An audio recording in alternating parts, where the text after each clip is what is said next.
My name is James, I'm 25 years old and I've been living in Thailand for about 2.5 years. I'm from England, I'm from Hull. James, nice to meet you. Nice to meet you. We probably shouldn't do that because of coronavirus. Oh yeah, so we should should the Y or the Y, Sawasdee Krap. Sawasdee Krap. Yeah, right. Alright, so James, what are you doing in Thailand? Well, at the moment I'm not technically doing anything. I've just finished my contract with my school. I've been living in Khon Kaen for about 2.5 years. Khon Kaen is the city I'm in right now filming this video.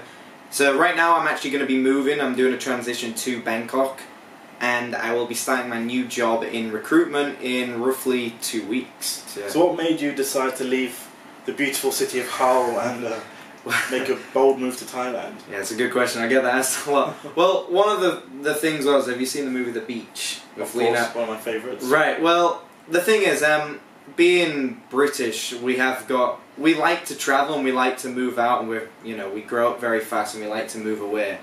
And I've just recently finished university, and one thing I wanted to do, I wanted to work in a restaurant. I wanted to see what it was actually like to have a real job type of thing, like actually working with people and like getting an idea of how it is to work with the real people. That's how I see a restaurant job.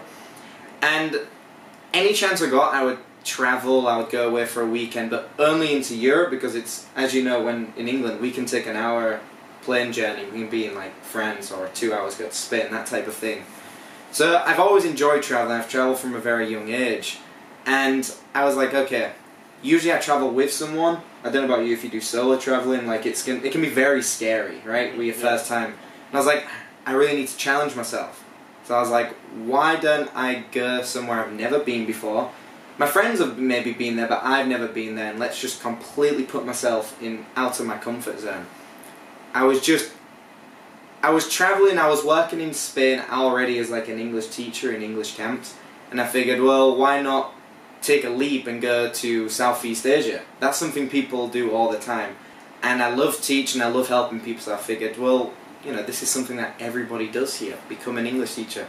So I was actually just watching the beach, just by chance I was watching the beach, and I thought, wow, this place looks absolutely fantastic. And I was like, well, that's Thailand. Let me see if jobs are available in Thailand. But I also applied for Japan. The job in Japan started later, and the one in Thailand was like, look, we can start you within the next month. And I was like, okay, that's all I need to hear. Packed my bags, got ready, and I just moved straight out here. Yeah, that's the reason I'm in Thailand. Mainly from the beach. Leonardo DiCaprio. I wanted to look like him with Hawaiian shirts, Yeah, if you've seen the beach and that made you consider coming to Thailand for holiday, let us know in the comments below. Yeah, and if you don't like watching movies, read the book too. Yeah. You watched it as well. I watched it the same, and I thought Thailand, this could be a good place. Beautiful. Yeah. Not the Khao San Road bit, but the beach. Khao San, but the Phi Phi Island areas. Absolutely, beautiful. Absolutely. Yeah. I'm assuming you've done some travel. Absolutely, around Thailand. Yeah. Absolutely, yeah. So, which places would you recommend going to, and why, or maybe tell us about your favourite place? See, I'm one of those, I would say a bit odd in the sense of when people come to Thailand, one thing you see is these elephants, the beaches, the palm trees, the coconuts. But realistically, I'm not one of those people. I enjoy those areas, but I'm not one of those who's like, I need to go on a beach. Maybe it's because I'm ginger and I do get sunburned very easily. So to me, sitting on a beach frying my skin isn't something I want to do. And I get enjoyment walking around busy cities, for example. So if you're someone who likes the hustle and the bustle, go to Bangkok. Alright? You can go to Bangkok if you want to do some shopping, or you just want to have a good nightlife. Rooftop bars everywhere. It's a little more pricey, but still, if you're in a western area, it's nothing compared to you. And like you said before to me, was the hotels there are beautiful. And you can get you could get a fantastic hotel for $40 for the night, and you've got what's that type? Infinity pool. Infinity pool, skyline. So Bangkok, if you just want to have you want to kind of live like a rich person, looking at skylines, Bangkok's fantastic. Now, my favourite place I ever travelled to, have you been to Phi Phi Islands before? Absolutely, yes. Many years ago. Well, I went to Phi Phi Island, and unfortunately a lot of the places you want to go to were closed due to, tourists leaving too much garbage there. So that is one thing I wanted to mention, is if you've seen the beach, that area, Maya Bay, that is closed now. That is closed to tourists. Now, it's getting better and it's getting cleaner, but it's still closed, and I only went there about 5 months ago. So yeah, it's still closed at the moment. However, you can still get a boat to the area, and you can still like look where like Leonardo DiCaprio's. You can't get off, right? Exactly, and spoiler alert: the shark attack that happens there. You can also see where that was like filmed, and it's even when I was in PP, I saw sharks, baby sharks, but they were still there. So my favourite place to travel is PP, mainly because of the beach, and you know I'm a bit of a fanboy. And there's one thing is there's cats everywhere.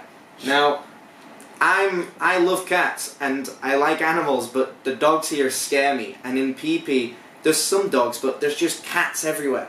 And I love the idea that you can go to an island, relax on the beach, go in this like fresh water, and then play with some cats. So my advice is PP Islands if you just want to get away from somewhere, because you are completely away from civilization. Like you're completely away from people. Yeah, you've got the tourist area, but you're on an island. Now, if you go to somewhere like Krabi, you're still in like a city and then a beach area, if that makes sense to you. But yeah, like what is your favourite place to go? I mean, I just want to add, like, PP is really cool as well because it's such a small place and the roads are very narrow, so there's no cars or traffic around there. Yeah. You might get a few odd motorcycles or the tuk-tuks or like cars. Well, you get the carts, motorised cars, but other than that, everyone's walking around. Totally agree. And so, the lack of traffic is a real... Yeah, and the tattoo scene there is fantastic. You can get like, it's called a sakyant. Do you know the one where they get the bamboo stick? You can get like a very clean, sterile version, but PP is very known for its great tattoos. So, where did you get your tattoo done? Well, actually, you're going to probably have to get a zoom on this tattoo. Yeah, I'll do it. Yeah. So, one great memory I have is when I was with my friends in Bangkok and we were in a jazz bar. And we're kind of drunk, we're all drinking. And someone's like, why don't we all get tattoos? And if you've ever seen The Hangover, they all get a tattoo as well. And we were trying to think, well, what tattoo can we get that we all relate to? And I would always say the phrase like, so what's the plan, Phalang? And for those of you who don't know, a Phalang just basically means foreigner in Thailand. So they'll refer to you as Phalang or Farang. Sometimes they change the R and the L. Anyway, so we figured, what does it mean? Well, technically, it's actually a fruit. It's the guava. Now, the funny thing to us is, like, why don't we just get this fruit tattooed on us, which technically is, we're a guava, we're a Phalang. It's very silly now when I'm saying it out loud. To me, at the time, it was a brilliant idea. If you want to join the Phalang with Plans gang, get yourself a tattoo. One of my videos, I talk about how to stay safe in Thailand, and I give you 12 superb tips on how to stay safe here. One of the tips I mentioned was about the street dogs, and definitely avoid them. Don't think they're all cutesy, because most of them probably rip your face off, given the chance at night time. And I think most people who live here have had an experience, probably a negative experience at some point with these street dogs. And I believe James has one as well, so listen up. Right. I mean, I don't like to blame the dog in this situation, but... So the thing with Thai dogs is they're very territorial because they're just everywhere in Thailand. You can't put down animals due to the Buddhist belief of, you know, everyone deserves a life and you can't kill something. And anyways, me being naive at the time, you know, slightly drunk, I guess, that's one of my excuses. I was actually sitting outside a club with some of my friends, and you know in Thailand there are street dogs everywhere. Like, you cannot walk down the street without seeing some type of dog. Now, the grand scheme of things, like, a lot of them are friendly, but you wouldn't want to cross them. Like, as long as you don't bother them, they might bark at you, but just keep you cool. Anyways, back onto the story. I'm sat outside a club, I'm talking to my friends, and this very old, scraggly dog. So if you think about an old, scraggly dog, hey, they've got wisdom, they're going to be friendly. And I've seen this dog many, many times, Comes over to me. I say it comes over to me, I've probably called it over. And I'm stroking it. It's fine, it's letting me stroke it. And then, for whatever reason, it turned around and I patted it on the back. And within that pat, it's just turned around and grabbed my hand, and it's bit my hand. But it hasn't, like, grabbed onto it. So when I say I've been bit by the dog, it wasn't as if it was, like, really trying to hurt me. It was more like a warning, like, you know, back up, mate. Like, don't touch me on my back type thing. And then the dog walked away. Nobody reacted. No one. It was like, there was hundreds of people outside. It was like, but it was just me and my bubble. And now, like, nobody reacted. So I'm, like, sat like this, and then blood just starts dripping down my arm. It starts throbbing. Skin. Yeah, and it was like, I had cuts on both sides, so it's clearly clamped down. My friend turns to me and goes, James, have you been bitten by a dog? I'm like, yeah. She's like, right, we need to go to the hospital. Then she went back speaking to a friend. Nobody, like, literally people saw the blood dripping down, they saw the angry dog. No one was reacting, which to me kind of shows, like, look, this is just Thailand. People have seen this type of thing before. Now, one of the worries is, obviously, a lot of the street dogs here have rabies. Yeah. So, I haven't had my rabies shot at this point. So, what we need to do is we call a taxi, we get in a taxi, I get to the hospital, I've explained, it's as if, like, yeah, we've heard this so many times before. They gave me my shots, and for the next 2 weeks, I had to keep going back roughly 10 more times to get different shots, yeah. Or 10 shots total, I don't remember exactly, but yeah. I've heard this happen in Thailand a lot, and somebody told me it's due to them all like breeding with each other. There's a certain type of dog which is known as the snake killer, and they're a very aggressive gene which actually causes the Thai dogs to be very aggressive as well. Interesting. Well, I mean, in my experience, I generally find dogs in the day are very docile and lazy, I suppose because of the heat. And the minute the sun goes down and it becomes colder, they get really aggressive and territorial and totally agree. Totally horrible things. I get it though. Like, you can understand it. Like, I mean, they hear the loud motorbikes. They'll chase you on motorbikes. Yeah. Like, I've had them like nip at my ankles when I'm on the back of a motorbike. Yeah. So yeah, stay away from the Thai dogs. Just as cute as they are, like you said in your video, it doesn't mean to stroke them. It's like, keep your distance. Right? Absolutely. Lovely to look at, but keep your distance. Cats, however, no issue with cats. Never. So if you want to check out that video and learn about the 12 safety tips for Thailand, look above James's head, and that card should pop up around here somewhere, I guess. Yeah, this lovely mug. Alright, so there you go. Yeah. As I said, James has been here for a while. Yeah. So I think it'd be quite interesting to hear about how the locals, especially maybe in Khon Kaen, we can refer locally to Khon Kaen, how the local Isaan people, how do they treat foreigners here? It's a very good question, because like you just said, Khon Kaen, it'll be very different to how you're being treated in Bangkok or maybe in the south area. Maybe not. It's not. I suppose it's not that different. However, like in the grand scheme of things, Thai people are very welcoming. Now, there are going to be some areas where you maybe don't feel as welcomed, but that doesn't necessarily mean they don't like you. Just like, it's quite intimidating because, you know, they don't understand that we're very friendly as well, but they might not be able to speak our language. So I think sometimes there's a defense mechanism that goes up, but like I said, if you need help, you can probably ask anyone here, and I've never had an issue where they didn't want to help me. Now, going into restaurants or cafes, massage parlours or whatever it is, you're always going to be greeted with a very warm welcoming in the tourist area. Now, if you go to a very local place, it is very normal to just go in and not have that one-to-one interaction like you would maybe in the West. Like, hello, can I take your order? Because again, they don't think they can speak your language. So everybody's friendly. I don't have an issue with anything at all. But don't try and compare service in the West to the ones in Thailand, because you might go into a restaurant, they might not like ask you how your food is, or if there's an issue with your food, it's very difficult to bring that up. And I don't think that's a problem, it's just it's different here. Have you had that experience as well? Absolutely. Like, you're constantly comparing it to the West, but really you're in a different place completely, and this is how they do it here.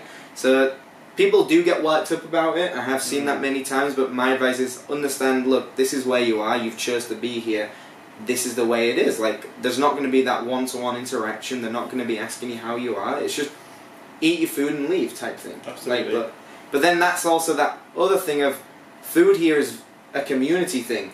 So, for example, you work in an office, if someone brings in food, everyone's sharing the food. You bring in a bag of M&Ms, everyone's having a piece, like having one of M&M. Like, everybody wants to share, and that's just a sharing culture. So, yeah, Thai people love sharing. They are very welcoming to you as well. Like, when they see you on the street, they do want to take pictures with you. They do want to, like, say hello. If they can say any little bit of English, they'll say it to you, won't they? And yeah, just welcoming. They love sharing. They also love taking care of you. If they think you're sick, they want to help you as much as they can. If they heard that you had a cold because you didn't go into work that day, you have a cold, they want to give you every piece of medication. They want to give you every remedy they can. They'll ask you, are you okay, how are you feeling? And yeah, so very caring, very sharing. I like it, yeah. what advice can you give to the first time comers to Thailand? Wow. I haven't really thought about that. I suppose one thing is try and come here without comparing everything to the West. And what I mean by that is, well, like the example with the restaurants. Don't come here thinking everything has to be the same of where you're from. You're coming into a completely different environment. So come here with a new, like a new fresh mind of like, okay, I'm going to immerse myself into this culture. Because you are going to be shocked. For example, hygiene or something. It's not going to be the same, but that's how they do it here. So new advice would be like, just take the leap, get here, accept it is going to be scary at first, but really put yourself outside your comfort zone. Like somebody once said, you know, life starts outside your comfort zone, and it can't be more true here, because just try and speak to Thai people, and if you don't know the language, ask questions. Like the first time you came here, when you wanted to learn how to order something, you just ask them, right? Yeah. So my advice is learn the numbers. Learn 1 to 10. That'll be the one thing I think you should learn. Learn your greetings. Hello is also the same as goodbye. Very easy. And then don't be scared to involve yourself with Thai activities. Like go to a bar, just ask if you can like sit with somebody, and believe me, they'll just say yes. They want you there a lot more. Believe me, they do.